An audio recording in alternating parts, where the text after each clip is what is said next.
humanity. You know, it's amazing. For all of everything, it is still astounding humanity's continual ability to look to the horizon. It is with that ability that we have been able to innovate, to explore, to invent, to dream, to hope. It's an ability that has caused us to explore every single landmass of our planet, to even venture out to the stars and step forth on the moon. It's continually the most amazing part about humanity. And yet for all of that genius, for all of that amazement, for all of that wonder, we are still bone dead stupid. How many times do we need to make the same mistakes before they finally sink in? Take, for instance, the continual divide between the generations. A timeless concept if ever there was one. The folly of youth, believing themselves so superior to what came before, and not listening to the wisdom and experience of their elders. But never before have I seen such a divide spark off just so quickly. Barely out of the cradle and already they're the worst. Generation Alpha. But why? What does it mean? Is there a way forward? All very valid questions, but not the first one that needs to be asked, which is, where did the divide start? Every generation has a defining, dividing moment, a catastrophe or an event which separates out one generation from the last. For Generation Z it was 9/11 and the fallout afterwards. So what is it for this generation?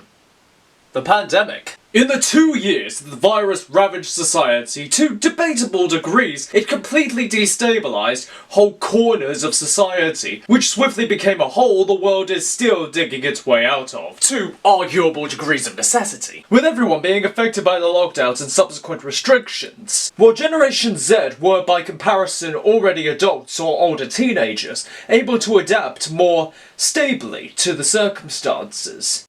Apparently. And able to still eke out some semblance of normality, having alternatives to work and school they could work with and gain something out of. Gen Alpha was far younger, staring at phones and screens, remote learning in most cases, homeschooling, long stretches without peer-based social interaction with children their own age. All that will make a 20-year-old anxious, let alone a 6-year-old, at an age where sociability, interaction with the world and communication with peers are both verbal and non-verbal, is vital to development. Are we really about to say that all of that can be attained through tablets and Fortnite? Well, what's the alternative then? Play dates and no screens? In ordinary circumstances, something like that is applicable, but not in the case of something such as the pandemic. A situation which whole countries are still struggling to recover from. How can we therefore expect children to recover in what amounts to minutes? It's already been documented that social deprivation can have disastrous effects on adolescents, with an uptick in antisocial symptoms. It doesn't take a genius therefore to extrapolate this with Gen Alpha.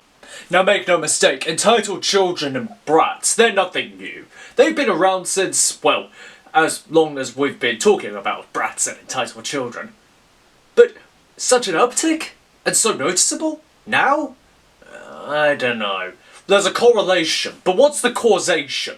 And to anyone saying, oh, it's all the social media, I'm looking at you lot in the back, you may be onto something. Generation Z, the only other generation to grow up with social media, grew up with said platforms in their infancy, developing and evolving in real time along with technology. While most of Gen Z were teenagers, Instagram, Twitter, Tumblr, YouTube and Facebook were working out the kinks in their systems, before eventually becoming social viruses. Algorithms perfectly written and configured to mine the attention and retention of individuals. A farm that led to well-documented effects on mental and physical health. Only takes one look at a fat activist to see that. This is still, however, a fringe effect, and overall said generation learned and developed the tools to effectively use social media to their advantage, as well as begin to avoid such negative effects. But Generation Alpha doesn't have these defenses. It doesn't have any defenses. It's too young. A whole generation fully at the mercy of an encroaching, unstoppable algorithm, while the march of progress blurs the line between what is real and what is not. Loud noises, unhealthy behaviour, antisocial behaviour, unhealthy trends,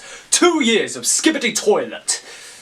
Well, frankly, they don't stand a chance. And apparently, neither do those who have to deal with the brats, with reports of violence, shrieking outbursts, disruption, and angry torments. It's no wonder that many teachers are walking away from the profession, in some cases after decades of work. Not only that, but intelligence is affected. While the Flynn effect suggests that intelligence should overall trend upwards as generations progress. From generation to generation, growing from between 3 to 5 points from 1932 to 2000, which doesn't really sound like much when you say it like that, but for this species that is momentous, considering what we've done in that time. I mean, we went to the moon during those years. Whew. But this has been the first time that a test has scored lower, especially in young people.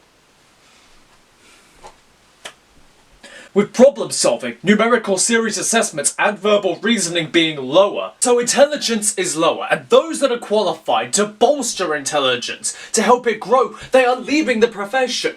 So what's the alternative? More screens, less social interaction, more problems. And it is difficult to solve a problem when you cannot even acknowledge that one exists. Those parts of Gen Alpha are between 0 and 14 years old at this time. We can all agree that those are not fit ages to judge objective decision making, or to state that they are 100% responsible for their actions. So what kind of parents raise these types of children? Neglectful parents? Ones that substitute a screen for actual interaction? Ones that minimize punishment for wrongdoing in the place of positive reinforcement only? Pudding brains in short. So in fairness to these children, it's difficult to ride a bike when you've never ridden one before, or even been taught how to ride one previously. I myself did not learn how to ride a bike until a few months ago, so I could be a bit biased in that case. And that leads to a factor that people use to defend this latest generation. Time. Time is a constant, unchanging factor. Where once the Empire of Ozymandias stood, there is now a pile of rock and sand. So on a better note, there is every opportunity for this latest generation to come out the other side as more well-rounded people. I mean, none of us are untouched by embarrassment about something we did in our childhoods. And in the light of a trend dedicated to calling them terrible, perhaps it will hold the proverbial mirror up and force them to confront their own behaviours. Or more likely, with how psychology tends to work, it will cause them to double down. They won't change unless under their own volition. So what then? Do nothing? If this is a generation that is less intelligent, less social, and more violent, surely something should be done, right? But that's exactly it. That's the point of this trend. This is trying to do something. Pointing out the problem. Something was done, and it may make the risk of making things worse. Nah, there's something missing here. There's something else. There's some missing factor on the tip of my tongue. I can feel it. Why devote search trends to a problem that's always existed? A problem that has always existed, that may be escalating, certainly. Why? Is it more noticeable now? No, that can't be it. If it was a greater problem than it is, then it would be more noticeable and more obvious in places more so than just an internet trend. Trend. Trends.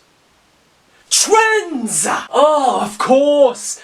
It's an artificially enhanced trend. It's mass hysteria. Think about it. If you force everyone to look at a problem that is smaller than it actually is, what happens? You focus on that problem, and away from other problems. You take time and resources from one problem to another. Of course, there are always children that have had behavioural and social issues. There always are, there always will be. There always have been when you focus more on the averages and not on the fringes. But by making it more of a problem than it actually is, then you train people. You train them to see the future generation, the future of the human race, children as lesser, as a problem, as something to be handled. It's the same thing that happened to the millennials. It's the millennial effect, but they're still in the cradle. And think about it from the other end. Those kids, they're at most 14, hormonal. You know what it's like as a teenager, everyone out to get you. Impressionable. Imagine if everyone says you act as X, you are X, even though you may in fact be a Y. Well, certainly this is all an elaborate theory and such, and it should be quite good, I thought of this. But what about evidence? What is the smoking gun amongst all of this? I mean, in the past, trends like this have grown organically. That was until the Chinese government funded the production of TikTok. The allocation of funds makes the app more amenable to work in the state's interest. Here in the West, it means glorifying the worst excesses and straying further apart socially. Something aided by the pandemic, which more evidence is showing was not released by accident. Point being, if we lose faith in future generations, we lose faith in the future. We lose trust, we lose loyalty. And not only that, but our children lose faith in us. It's just more division. The child can no longer trust the parent, the family crumbles, friends turn on friends, society crumbles. How do you expect to ask for trust if no loyalty is extended? How can a country unite if they cannot trust one another to work hand in hand together? If there can be no trust or respect earned? If there can be no trust, especially in the youth? This was a trend that was artificially grown and fed to us in order to seed paranoia and doubt in future generations. To make it seem like more of a problem than it really was, to devote resources to this problem, this fledgling, actually minor issue that has always been around, to sow doubt. So what's the solution? Faith and trust? Trust has to be earned, yes? But how do you earn trust? Do you demand it? No. You give it. You give trust and give respect. It's highly likely that there will be more problems down the pipeline. Perhaps things will get worse. But there is only one certainty. That things will only get worse if we believe them as such. But if we work to make a better future, if we work to have trust and faith in those that come after us, and maybe if we have a little hope, then maybe things will be better. So, what do we do now? Well now, we've got work to do.